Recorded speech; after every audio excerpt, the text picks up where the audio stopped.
तो hello student, आज की इस वीडियो पर लेकर के आ चुका हूँ प्यारे बच्चों कक्षा 10वीं का हिंदी का मासिक मूल्यांकन माह अगस्त का।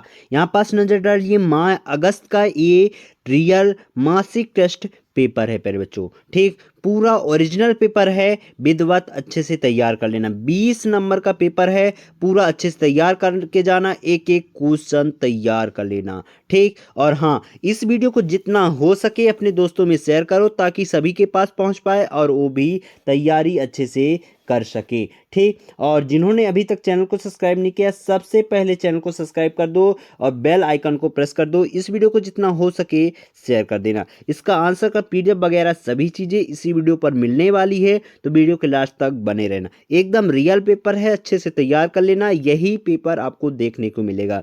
इसके पहले जो मैंने पेपर डाला था सेम वही पेपर आया था, आपको भी पता होना चाहिए। जो बच्चे देखे हैं, रेगुलर जुड़े हैं, तो हमारे चैनल पर टांग वीडियो नहीं डालते हैं। तैयार करके जाना, रियल पेपर है। ठीक, पहला क्या है, सही विकल्प का चयन करके लिखना है। तो पहला है, बाल गोविंद भगत पद गाते थे। तो कौन से पद गाते थे?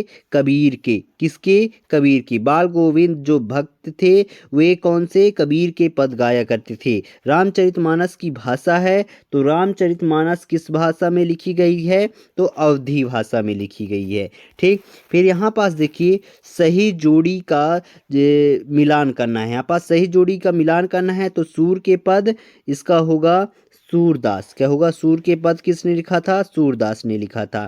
फिर बाल गोविंद भगत, तो बाल गोविंद भगत का होगा राम वृक्ष बेनीपुरी। कौन होंगे? राम वृक्ष बेनीपुरी। ठीक, फिर भक्ति काल के कवि हैं, तो भक्ति काल के कवि कौन हैं? तुलसीदास। ठीक, फिर राम लक्ष्मण पशु राम संवाद, तो इसका होगा तुलसीदास। ठीक, फिर उपन्यास सम्राट किसे कहा जाता है? तो प्रेमचंद जी को। ठीक, इस तरीके से आप सही जोड़ी का मिलान कर लीजिएगा। फिर यहाँ पास देखिए, एक वाक्य या एक शब्द में उत्तर यहाँ पास कहा गया है। तो यहाँ पास देखिए, राम लक्ष्मण परशुराम संवाद में किस छंद का प्रयोग हुआ है? तो दोहा छंद का। कौन सा? दोहा छंद का हुआ है। ठीक, फिर यहाँ पास अगला क्वेश्चन क्या है, राम लक्ष्मण परशुराम संवाद में किस रस की प्रधानता है? तो वीर रस की। किस रस की? वीर रस की। तीसरा क्या है, राम लक्ष्मण परशुराम संवाद में रामचरितमानस के किस कांड में लिया गया है? तो किस कांड में? बाल कांड में। किसमें? बाल कांड में। ठीक, फिर ये गोस्वामी तुलसीदास की मृत्यु कहाँ हुई थी?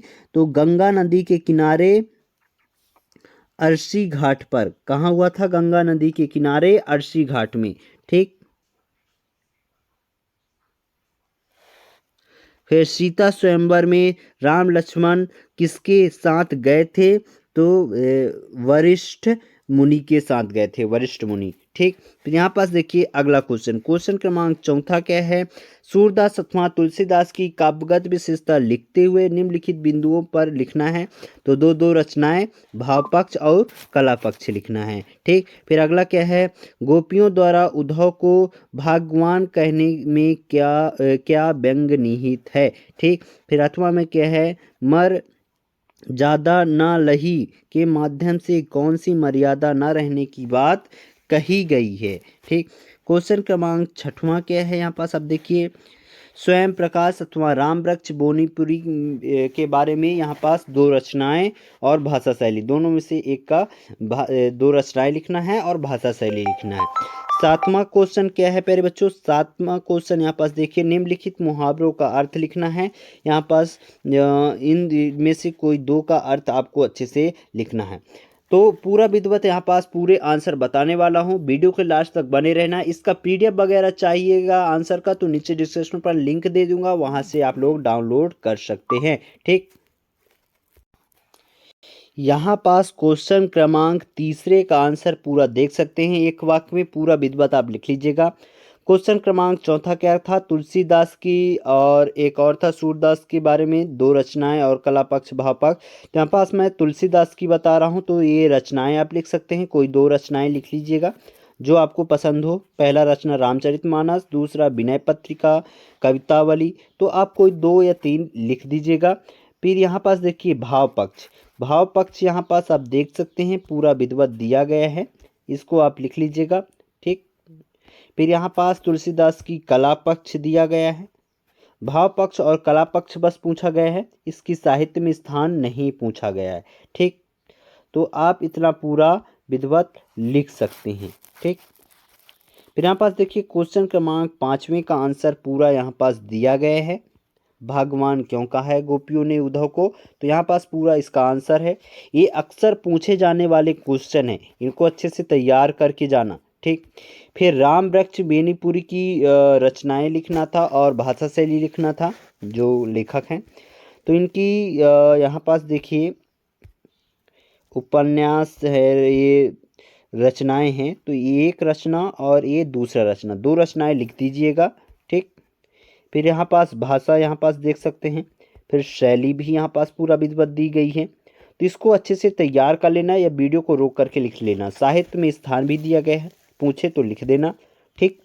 फिर निम्नलिखित के अर्थ लिखना है। खून का प्यासा होना, तो यहाँ पास देखो खून का प्यासा हो जाना, जानी दुश्मन। ठीक, जानी दुश्मन होना। वाक्य में क्या है, राम श्याम का खून का प्यासा है, यानी जानी दुश्मन है। ये पूरा यहाँ पास पहले का ये हो गया आंसर। और दूसरा का आँख लगना, तो झपटी आना, तो टीचर पढ़ा रही थी और रामू की आँख लग गई। ठीक, ये 2 यहाँ पास आंसर मैंने बता दिया, इसको अच्छे से तैयार कर लेना, क्योंकि यही सारे क्वेश्चन आपके मासिक टेस्ट में आए हुए हैं। और ये आपके त्रैमासिक के दायरे से देखा जाए तो बहुत ही मोस्ट क्वेश्चन दे रहे हैं सर, है ना। तो पूरा तैयार कर लेना, एक एक क्वेश्चन, एक भी क्वेश्चन छूटनी नहीं चाहिए, सभी क्वेश्चन को तैयार करके जाना। हमारे चैनल पर कक्षा 10वीं के ऑल सब्जेक्ट के पेपर अपलोड हो चुके हैं, जिन्होंने अभी तक नहीं देखा है जा करके देखिए और तैयार कीजिए। मिलते हैं अगले वीडियो के साथ, तब तक के लिए जय हिंद जय भारत। इसका PDF चाहिए नीचे डिस्क्रिप्शन पर लिंक दे दूंगा, वहां से आप लोग डाउनलोड कर सकते हैं। ठीक।